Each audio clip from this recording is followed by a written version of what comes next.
intervenu chez Aircom Santé, quel a été le temps fort de votre intervention?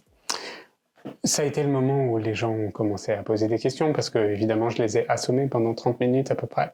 Et avec des bonnes nouvelles, mais aussi des nouvelles qui sont parfois vécues comme plus négatives. Et donc, il y a eu beaucoup de questions, ce qui m'a fait très plaisir et ce qui m'a permis d'essayer de répondre aux préoccupations que les gens avaient.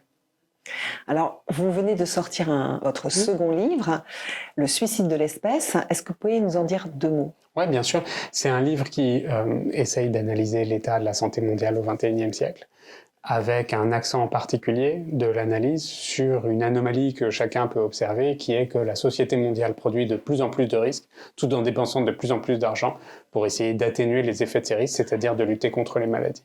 Et donc c'est une contradiction, et le livre essaye d'expliquer les raisons de cette contradiction, avec comme thèse principale du livre qu'il y a une offre de risque et une demande de risque qui toutes les deux appartiennent à la société et à la croissance économique et qui font que c'est si difficile que ça de lutter contre les risques que nous produisons nous-mêmes.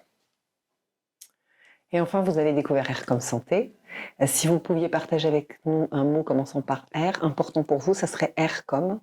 J'en ai 2 même, ce serait par exemple réduction des risques, donc ça fait 2 fois R, qui est justement ce que le livre essaye de préconiser à la fin.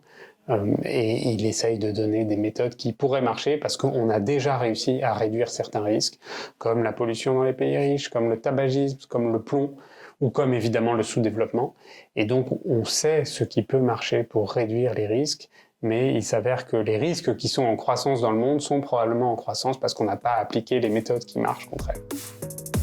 Merci beaucoup. Merci à vous.